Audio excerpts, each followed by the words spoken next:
Bienvenidos a este canal de Jóvenes Peregrinando. Mi nombre es Sebastián y bueno, hoy vamos a continuar con esta serie que tenemos muy especial sobre temas de Torah y vamos a seguir estudiando lo que es el libro de Shemot, o también conocido en latín como el libro de Éxodo. Hemos estado estudiando en estas últimas semanas justamente este libro. Hemos estado analizando por una parte cómo Israel está en Egipto, ¿no? Después de haber concluido esta etapa, la cual vimos en el libro de Bereshit, ¿no? De Génesis, al final cuando entran, ¿no? A través de Yosef, pues bueno, vemos cómo Israel empieza a vivir dentro de esta zona. Vemos como al principio, pues bueno, estaban destinados, ¿no? a consagrarse, estaban destinados a estar en una zona inclusive alejada de toda la parte idolátrica, estando inclusive en esa zona de una manera muy fructífera, una manera muy llena de mucha prosperidad terrenal, hablando de los frutos que había, que estaban cerca del río, toda esa parte. Vimos que en un principio era así, pero pues con el paso, ¿no? El tiempo, pues empezaron a esclavizar tanto en la idolatría como físicamente ante los egipcios, ¿no? Entonces, pues bueno, eso fue lo que vimos en la parte del libro de Bereshit. Hemos estado viendo cómo se esclavizan dentro de este libro de Shemot, todo este padecimiento que estaban sufriendo este pueblo, cómo claman por un libertador. El Eterno los escucha y entonces les envía a Moshe, ¿no? Primero, pues bueno, vimos la vida de Moshe, vimos rápidamente cómo él crece en Egipto. A pesar de que crece en Egipto, pues él siempre creció con estas bases, obviamente, en el Eterno. Huye hacia la parte de Madián, por una situación que pasa con un egipcio al cual pues asesina por estar maltratando, perdón, a uno de sus hermanos, ¿no? Israelitas. Vemos como pues lo descubren, él huye, no huye a esta tierra de Madián. Ahí el Eterno entonces se le revela, le llama, ¿no? Inclusive en ese estudio que tuvimos, vimos como también viene esta parte del llamado de Baikra, muy similar hacia el libro de Levítico, porque es un llamado especial que el Eterno tenía para Moshe, el cual obviamente era esta misión que tenía para él, para llevarlo por un Egipto y de regreso y sacar al pueblo de Israel, liberarlos, ¿no? Entonces, pues bueno, eso también fue otro aspecto que vimos, la liberación.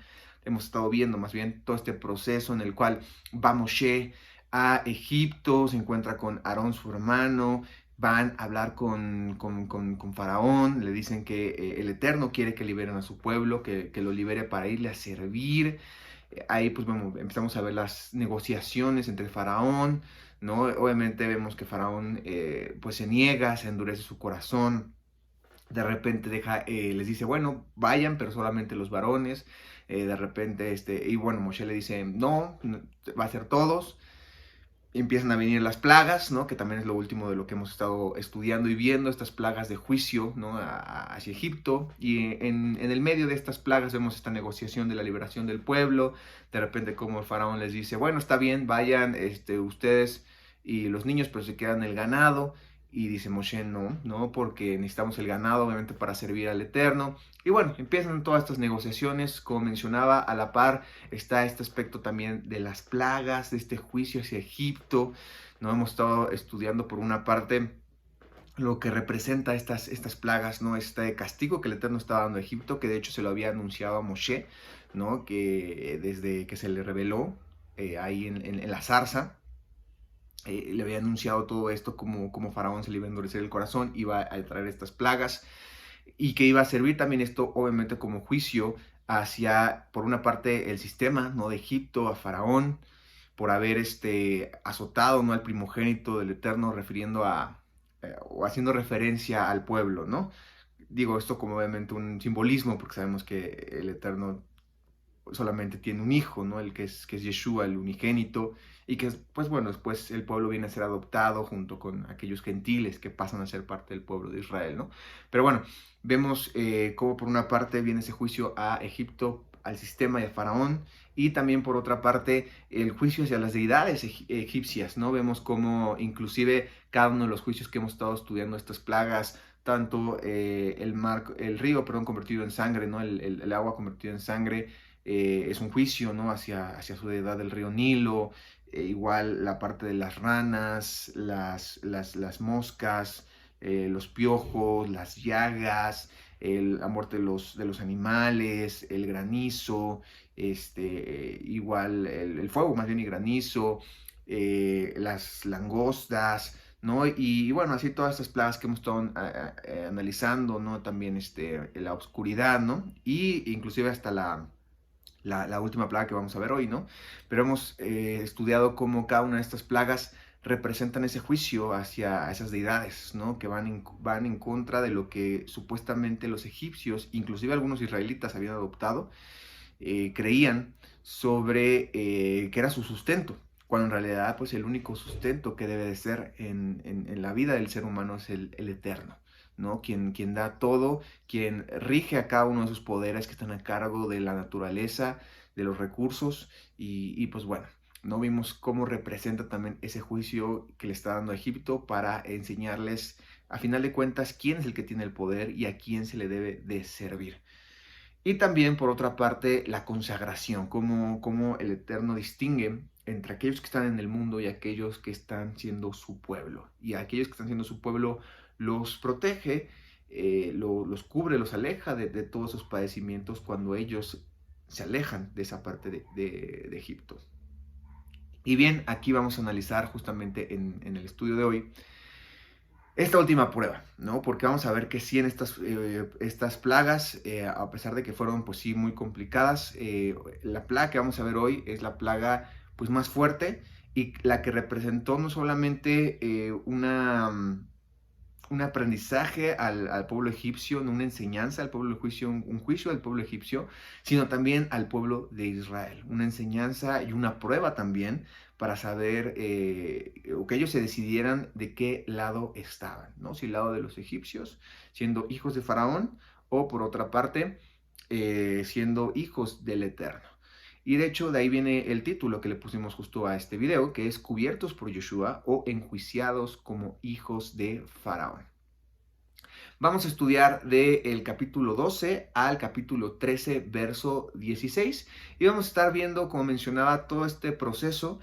Y también algo muy importante dentro de este proceso de salida de Egipto del pueblo de Israel, uno de los mandamientos más importantes en nuestro aprendizaje, en nuestra enseñanza, en igual nuestro peregrinar, que es esta festividad de Pesach. Vamos a ver lo que representó en su momento como evento, ¿no? De Pesach, y también cómo quedó como recordatorio, al igual que la festividad de Matzot, ¿no? Las cuales, pues bueno, no vamos a profundizar en sí, digamos que la parte del desarrollo de la festividad o cómo cumplirla. Para eso tenemos videos especiales sobre eso, tanto en el canal de Cielos Nuevos como aquí en Los Jóvenes. Tenemos ahí algunos videos, inclusive hasta en inglés, sobre la festividad, ¿no? Entonces no vamos a profundizar, solamente vamos a hablar de lo que representó en su momento para el pueblo de Israel y sí, cómo hoy en día nosotros adoptamos eso y cómo lo tenemos que tomar también, ¿no? Vamos a ver eso, vamos a ver también la parte muy importante sobre la consagración, inclusive vamos a ver específicamente la consagración de los primogénitos que el Eterno manda al pueblo de Israel en ese momento, qué es lo que representa toda esa parte, la salida obviamente del pueblo de Israel ya de Egipto después de la última plaga, y pues bueno, qué es lo que trae en nuestra vida toda esta enseñanza de este evento, de estos eventos que sucedieron en su momento. Bien, ya para comenzar entonces, vámonos al capítulo 12 de Éxodo y del verso 1 al 11, pues bueno, vemos cómo el Eterno habla a Moshe, a Aarón, y les comienza a dar los primeros mandamientos, los cuales ya van a estar, digamos que, van a estar documentados, por ponerlo así, ¿no? Previamente sí habían, obviamente, mandamientos que le estaba dando el Eterno, ¿no? A aquellos que estaban queriendo obedecerle, ¿no? Y esto desde Adán y Eva, ¿no? Mandamientos que era para que pudieran vivir. Y aquí, pero aquí, perdón, vamos a ver que ya hay mandamientos que se van a documentar en la Torá, que ya vamos a tener, digamos que de una manera más detallada, de una manera más como guía para nuestra vida, ¿no? Que en su momento sirvió al pueblo de Israel y hoy en día sirve a nuestra vida también como referencia y también como guía, ¿no? Entonces, pues bueno, vemos primeramente cómo el Eterno les da el mandamiento justamente de esta parte de la festividad de Pesach.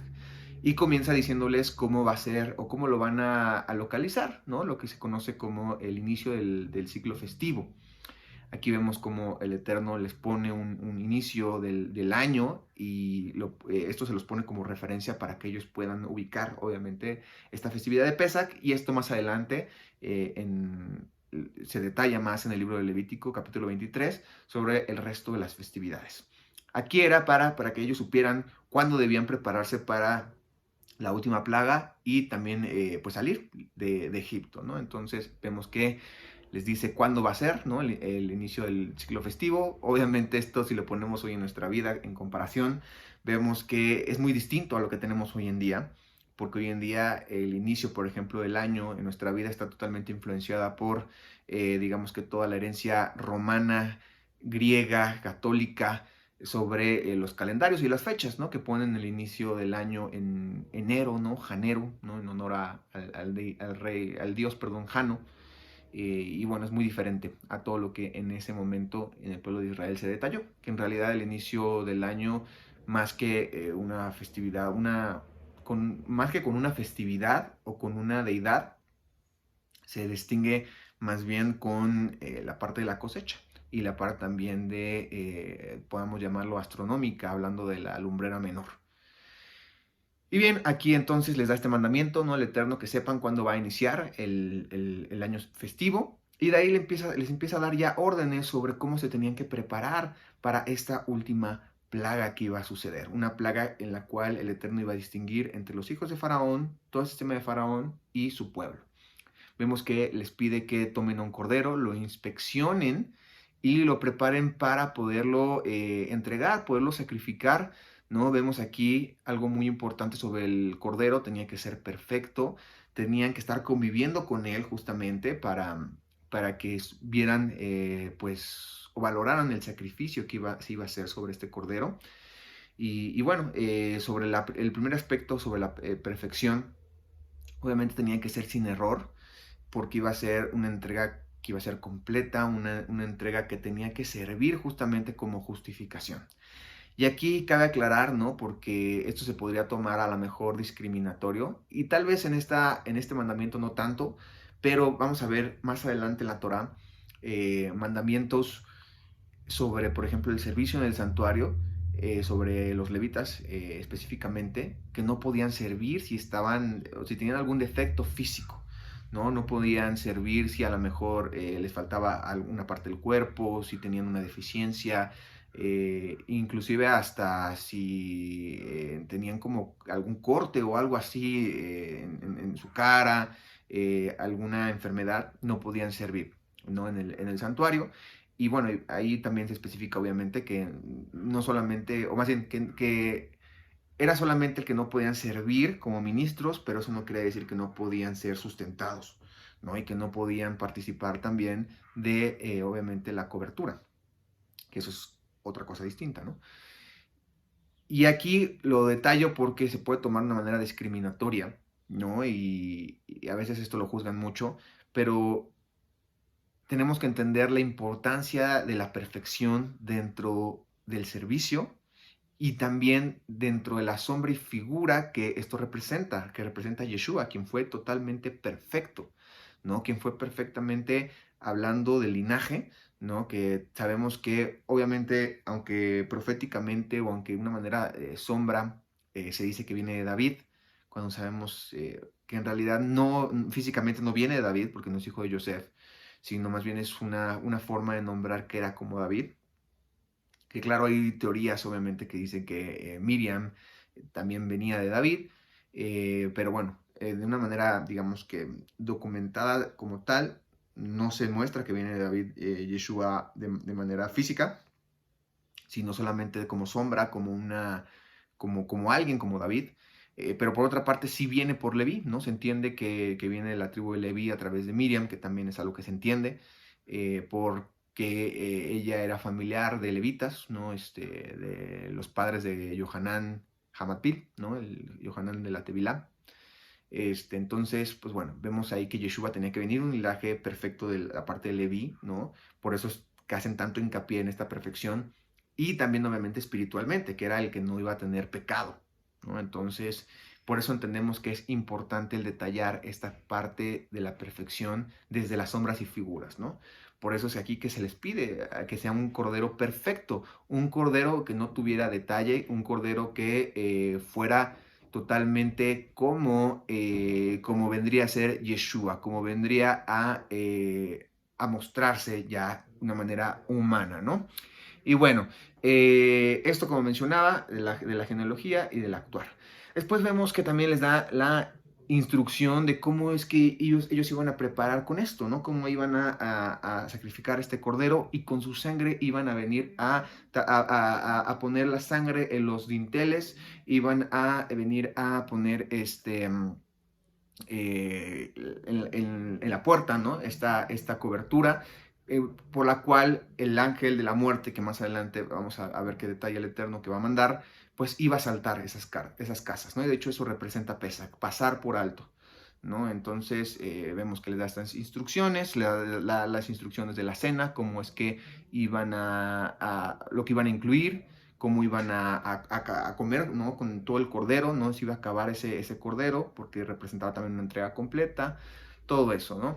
Y aquí cabe también la importancia, ¿no? Cabe, ¿no? El detallar la importancia de qué representa la cobertura y también cómo nosotros tenemos que tomar eso, porque algo que se ha distorsionado hoy en día en los sistemas religiosos justo es esto que se le conoce como la cobertura que nos da Yeshua, con su sangre, obviamente, ¿no? Y esto lo han llegado a usar de una manera fetichista, ¿no? En el cristianismo, catolicismo, ¿no? Que ponen, inclusive hasta en el catolicismo hay iglesias donde llegan a decir que tienen según la sangre de Cristo, ¿no? Como le llaman. Y la tienen en un recipiente, ¿no? Y la adoran, la veneran y casi casi la tocan y son sanados y todo eso.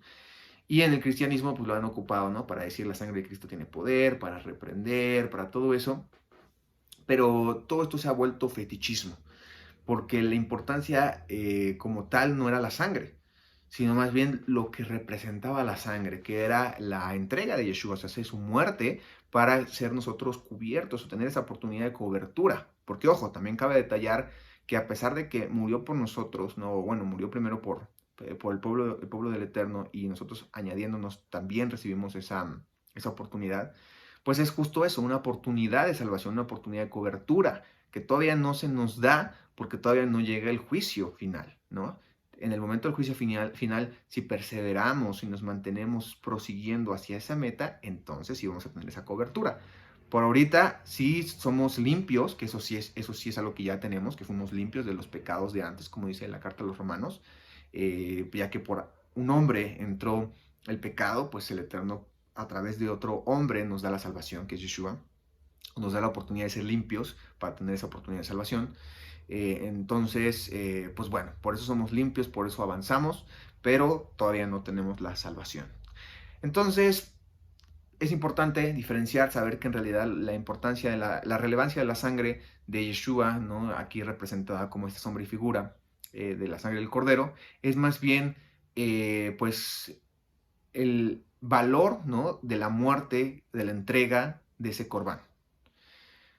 Por otra parte, también vemos la cena, vemos que es el recordatorio. Como les había comentado, les invito a detallar todo esto en los estudios de la festividad de Pesach, pero bueno, vemos que en la cena se incluyen distintos elementos como la matzá, ¿no? Este pan sin levadura, las hierbas amargas, el cordero, inclusive el fruto de la vid, que a pesar de que no se menciona aquí, pues bueno, vemos que ya como una profecía cumplida, Yeshua lo añade o le da significado más bien dentro de la cena, o dentro de esta cena de Pesach, y representa todo este aspecto de salir de Egipto, ¿no? Cómo debemos de vivir sin la levadura, sin la hipocresía, pasando sí por las aflicciones de este mundo, con las hierbas amargas, pero quitando ese sabor amargo a través de la sangre del cordero y también a través del fruto de la vid, ¿no? Entonces, pues bueno, eso representa la cena. Esto obviamente totalmente distinto a lo que en los sistemas religiosos se tomó como Santa Cena, como la Eucaristía, todo esto que obviamente está fuera de contexto, obviamente es algo que el Eterno no mandó, que Yeshua no hizo, ¿no? Como esta Santa Cena que ponen, ¿no? Porque obviamente esta Santa Cena es una distorsión, donde incluye pan leudado, donde incluye muchos elementos que ni siquiera tienen nada que ver, ¿no? Más bien, Yeshua lo que hizo fue tomar esta cena de Pesach en recordatorio, pero también como una profecía que él iba a cumplir siéndole el Cordero. Y enseñándonos desde ese momento, tanto a sus discípulos apóstoles como hasta hoy en nuestras vidas, cómo debemos ser nosotros con este ejemplo de entrega. Por otra parte, también aquí vemos cómo el Eterno en estos versos les dice qué debían de hacer para estar listos para salir, ¿no? Vemos, por una parte, que no debían de esperar a que se leudara el pan, sino que tenían que tener todo listo, y también tenían que estar listos con sus lomos ceñidos, ¿no? Con el bordón listo también, el calzado, ¿no? Toda su vestimenta lista para poder salir. Y esto también tiene una representación muy interesante y muy importante. ¿Por qué? Porque representa la fuerza, ¿no? Todas sus fuerzas, todos sus recursos listos para salir, la voluntad, ¿no? Este bordón, ¿no? Listos también para salir, ¿no? Con su voluntad, no solamente, digamos que obligados, no, o más bien no obligados, sino en verdad con ese anhelo de salir. Y por otra parte también en su caminar listos, saber que iban a empezar un peregrinar y debían estar listos, quitándose todo aquello que los pudiera estar atando a ese sistema egipcio, ¿no? Entonces, eso es lo que representa. Así en nuestra vida también tenemos que estar listos avanzando, ¿no? Porque ya salimos de Egipto, y si salimos de Egipto es porque justo salimos preparados de esa misma manera. O sea, en nuestras fuerzas, listos con el anhelo de salir, no porque estamos obligados, no porque lo hacemos de una manera empujada, sino porque tenemos ese anhelo de salir.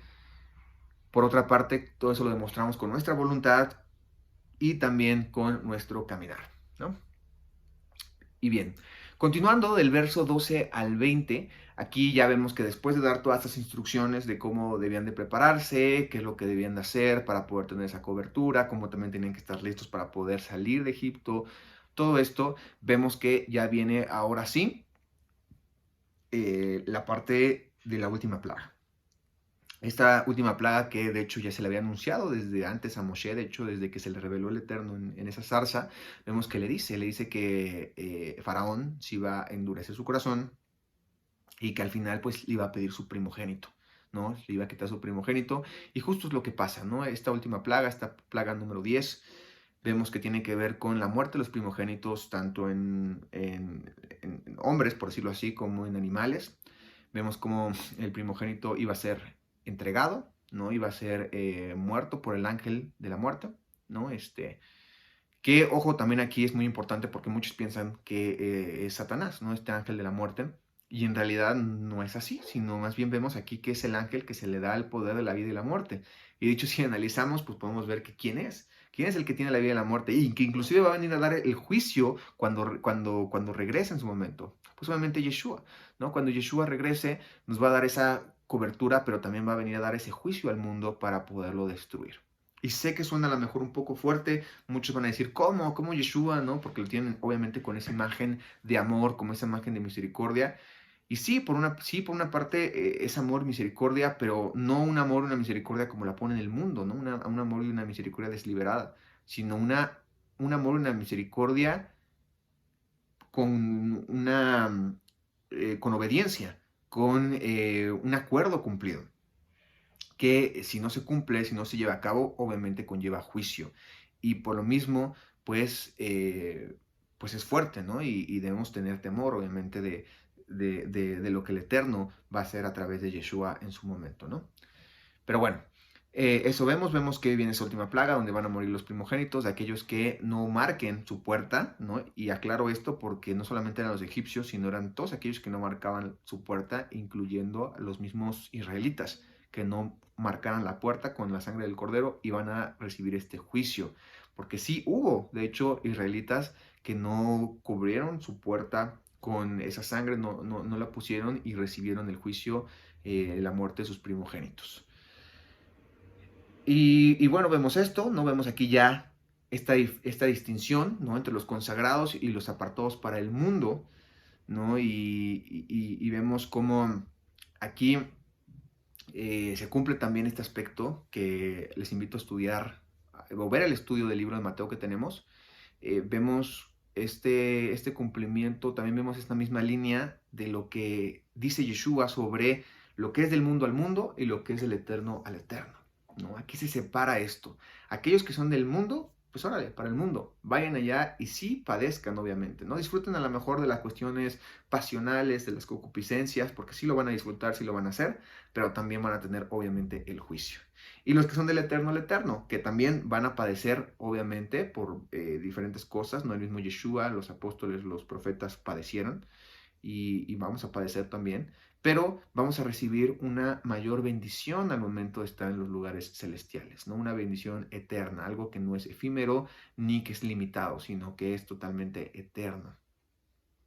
Y vemos aquí pues esta distinción entre los hijos de Faraón y los hijos del Eterno. Inclusive en ese estudio que tuvimos del libro de Mateo, por el capítulo más o menos creo es 22, vimos justamente cómo Yeshua viene a ser este cordero, cómo es analizado, pero al final de cuentas este análisis que se hace en su vida también representa un análisis en nuestra vida, porque Él obviamente es perfecto, pero con su perfección a nosotros nos emite ese juicio de saber si vamos a ser del mundo o si vamos a ser del eterno a través de Él, ¿no?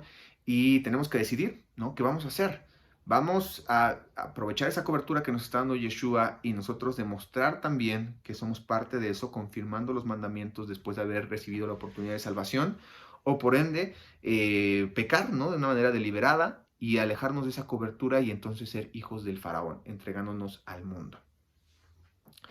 Por otra parte, vemos también que aquí se nombra la festividad de panes sin levadura.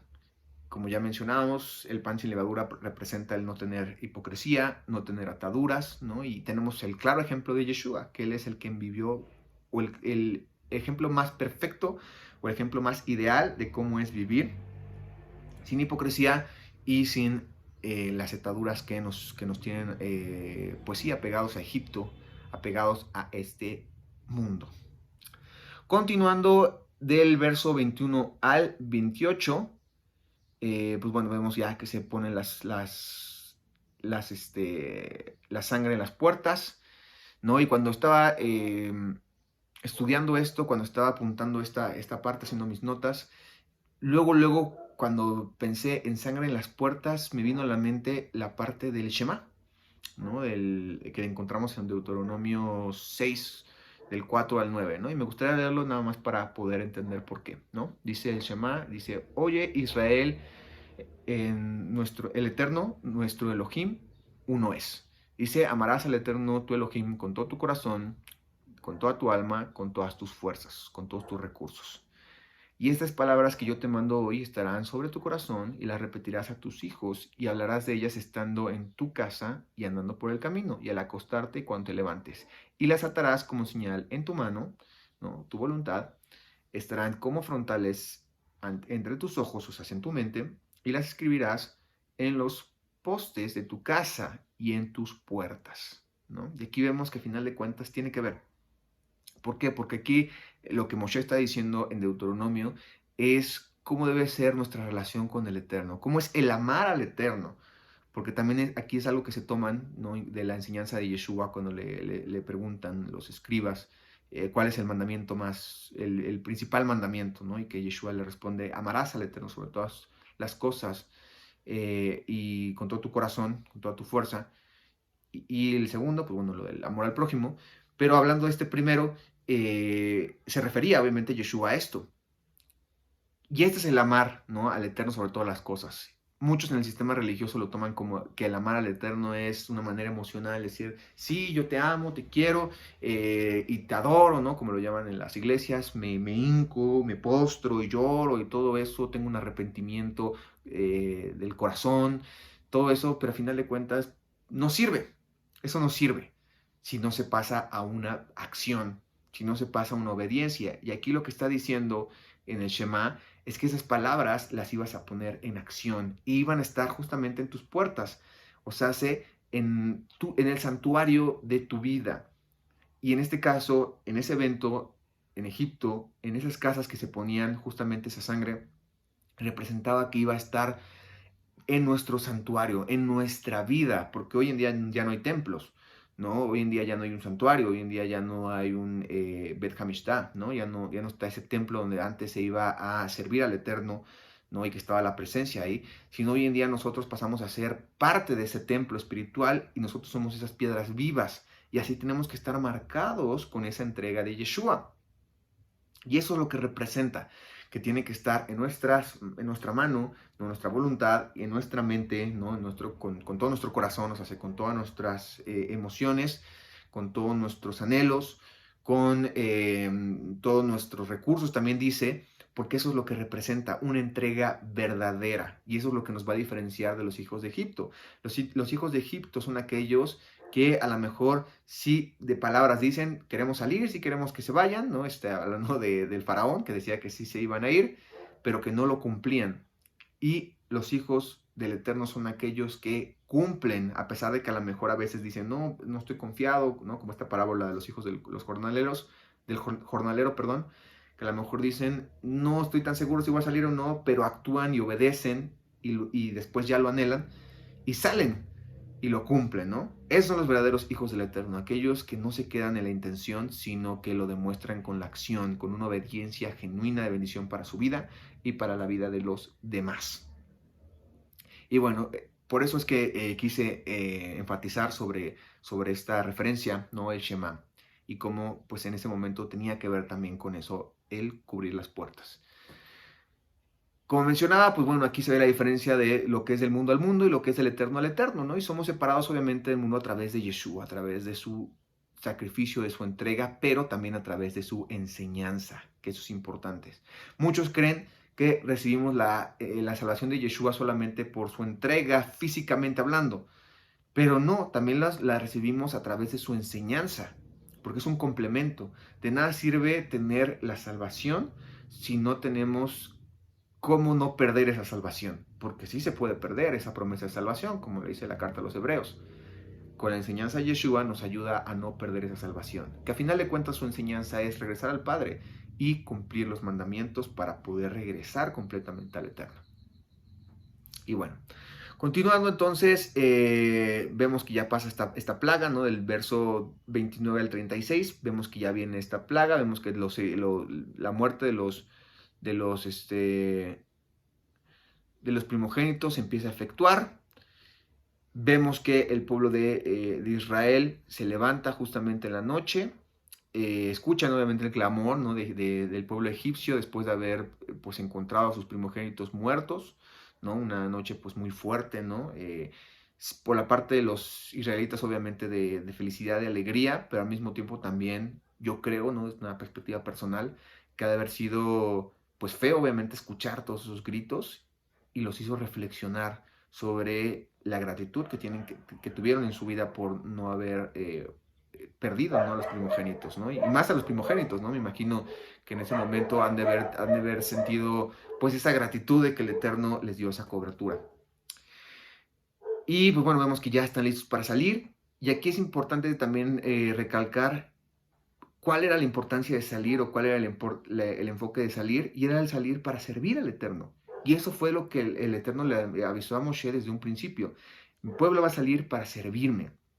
No va a salir para ser libre en el desierto e ir vagando, e ir haciendo lo que se le pegara la gana. No ibas a ser libre para eso, iba a ser libre para servir. Porque como dice la carta a los romanos, cuando nosotros somos liberados del pecado, de la esclavitud del pecado, pasamos a ser esclavos del Eterno. Porque solo hay de dos opciones. O somos esclavos del pecado o somos esclavos del Eterno, ¿no? Y nosotros cuando dejamos el pecado y todo eso y vamos hacia el Eterno es para ser esclavos de Él. Y si somos esclavos del Eterno, pero pecamos, volvemos a ser esclavos del pecado. Volvemos a ser esclavos de la ley del pecado, ¿no? Que el que pecare ese morirá. Entonces, esa es la importancia de lo que refiere a servir al Eterno. ¿Por qué tenemos que, o por qué nuestro enfoque tiene que ser ese?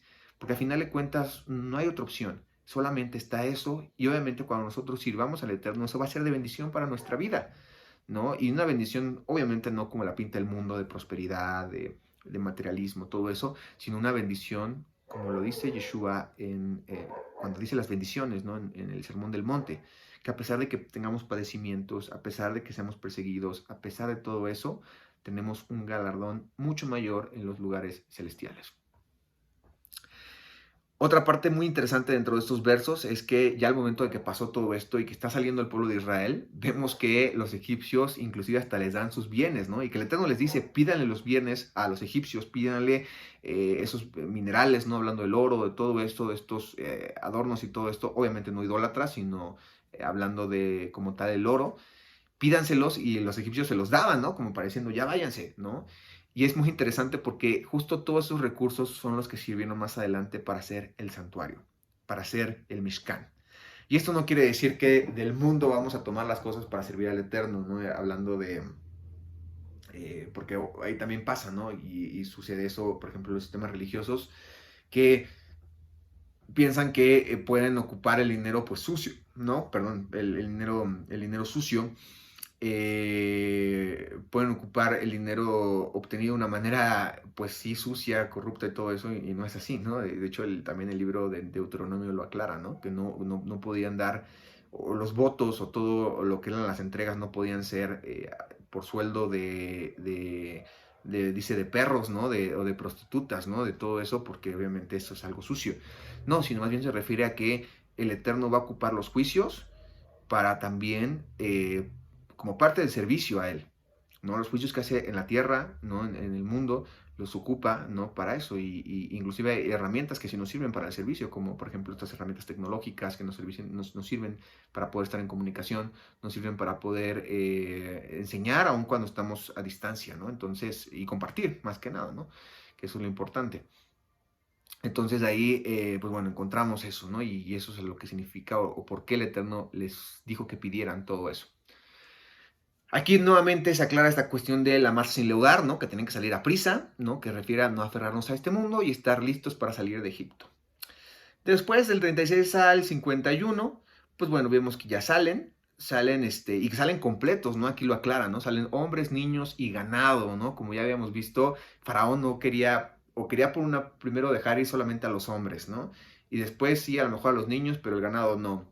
Y Moshe dice no, ¿no? Por instrucción del padre le dice no, tenemos que salir todos. Y así también pasa hoy en nuestra vida, ¿no? Hoy tenemos que salir completamente de Egipto. No podemos decir, a lo mejor voy a salir cumpliendo solamente Shabbat. No, también hay que cumplir las festividades. O, voy a salir dejando esto del mundo. No, tienes que dejar todo aquello que no te está dejando avanzar al Eterno, ¿no? Tiene que ser una manera completa, con toda nuestra vida, ¿no? Inclusive hablando, por ejemplo, literalmente de nuestros hijos, ¿no? Bueno, yo todavía no tengo hijos, pero me refiero a pensando en un futuro, ¿no? Y hablando a aquellos que ya son padres. Obviamente, si van a salir de Egipto, no solamente es algo que van a cumplir en su vida, sino también van a hacer que sus hijos lo hagan, ¿no? Y esto viene desde la instrucción que les dan de pequeños. Es muy importante todo eso. Y también los recursos, obviamente, en su vida, que todo aquello que tengan lo utilicen para servir al Eterno. Salen entonces de la tierra de Egipto, y aquí algo muy importante que cabe recalcar, es que salen de aquí de Egipto y pues salieron en un día, ¿no? En un día salen, inclusive en una medianoche, podríamos decirlo así, una madrugada, salen de Egipto. Y aquí me acordé de un dicho que dicen que a Israel le tomó un día, ¿no? Salir de Egipto, pero 40 años de que Egipto saliera de su corazón. Y es que es otra cosa que también tenemos que considerar y tomar en cuenta, que no es lo mismo que no seamos parte del mundo a no tener al mundo dentro de nosotros. Podemos sí no estar en el mundo yendo a fiestas, podemos sí no estar en el mundo viviendo como ellos viven, por decirlo así, pero también es muy importante que quitemos de nuestro corazón todo aquello que no nos está dejando avanzar de manera espiritual en nuestro peregrinar, ¿no? Quitar aquellas cosas que es difícil, obviamente, ¿no? Es complicado, pero que al final de cuentas es lo que nos va a ayudar a hacer ese remanente que pase a esa tierra prometida celestial, como en su momento Josué y Caleb lo hicieron, que fueron los únicos, de hecho, que ya no tenían a Egipto en su corazón y que lograron pasar a esa tierra prometida de esa generación, ¿no? Es quitar eso para poder pasar ¿no? A pesar de que estén esos gigantes, a pesar de todo eso, confiar en el Eterno, pero confiar no solamente hablando de aquello que no podemos físicamente, sino inclusive también aquello que espiritualmente, perdón, que está en nuestro corazón, podemos quitar y quitarlo, ¿no? A través de la enseñanza de Yeshua. Dice en Deuteronomio 10:16, circuncidad pues el prepucio de vuestro corazón y no endurezcáis más vuestra cerviz. Y a eso refiere el quitar a Egipto de nuestro corazón, circuncidándolo, ¿no? Quitando esa grasa, todo ese pecado que hay dentro. Por otra parte también, aquí da el Eterno, hablando de estos versos, la instrucción de cómo debía ser también esta cena de Pesach más adelante, porque esto se iba a quedar como un recordatorio, y dice que no lo comerá extraño, ¿no? No lo va a comer extranjero, dice, ¿no? Y aquí también es muy importante hacer la diferencia, porque la palabra que viene aquí como extranjero, que se traduce como extranjero, es nekar, y es muy diferente a la palabra ger, ¿no? Nekar refiere más bien a alguien que era extranjero, pero porque no estaba comprometido con el servicio, no estaba comprometido con la obediencia. Ger, que es la otra palabra extranjero, hace alusión a alguien que no era de la nación, porque había personas que no eran de la nación, pero podrían estar comprometidos y podrían ser parte de esto. Entonces, como recordatorio, tenemos que ser parte del pueblo de Israel, no hablando de linaje, sino hablando de un comportamiento que demuestre nuestro compromiso de esa consagración y esa liberación que el Eterno tiene para nuestra vida. Y bueno, ya pasando al siguiente capítulo y estudiando el verso 1 al 10, vemos entonces que después de todo esto el Eterno le da la instrucción al pueblo, ¿no? Después de haberlos apartado, ¿no? de Egipto, haber hecho esta diferencia entre los hijos de Faraón y ellos, les dice o les da el mandamiento de consagrar a los primogénitos. Y aquí, bueno, vemos que esto obviamente más adelante viene a ser sustituido porque el pueblo de Israel cae, ¿no? Con el becerro de oro, y los que vienen a ser consagrados son en realidad los levitas. Inclusive vemos que hay un mandamiento para hacer el pago, ¿no? Pagan los primogénitos de las tribus, pagaban para hacer esta compensación, por ponerlo así, de que no iban a poder ser consagrados por el pecado obviamente que habían caído el pueblo de Israel, y los levitas vienen a tomar su lugar. Pero bueno, en ese momento el Eterno quería hacerles ver la importancia de lo que iban a servir los primogénitos, porque los primogénitos, al final de cuentas, representaban o hacían alusión a ser los ministros de sus hogares, ¿no? Y el Eterno los pide por eso. Representa la consagración y la separación del mundo siguiendo el servicio al Eterno, porque eso es lo que hacían los ministros, a final de cuentas. Y vamos a verlo eso en el libro de Levítico, que refiere a esta misión que tenían los ministros en el santuario, que era acercar al pueblo al Eterno a través de las entregas, a través de una purificación, a través de la obediencia, a través de la instrucción también. Y eso es lo que iban a venir a hacer los primogénitos. Que bueno, al final de cuentas no se cumplió por la desobediencia, pero que sí lo vinieron a hacer los levitas. Y que inclusive esto en su totalidad, de una manera perpetua, no lo vinieron a hacer, no lo pudieron cumplir, sino fue Yeshua el que lo vino a cumplir ya de una manera completa, y que nos vino a hacer, por ejemplo, hoy en día nosotros ministros también, como lo dice la carta de Pedro, ¿no? Siendo nosotros un reino de ministros, dicen, ¿no? En latín, sacerdotes, y que somos piedras vivas también, y acercamos a otros al Eterno, y esa es nuestra misión hoy en día, ¿no? Entonces, hoy pues obviamente no es como que alguien por linaje sea los que van a estar solamente consagrados, sino son todos aquellos que vienen a ser esas piedras vivas y que deciden obedecer al Eterno y seguir a Yeshua, que es la piedra angular y el Cohen Hagadol, o sea, el sumo sacerdote, como se dice de manera latina, ¿no?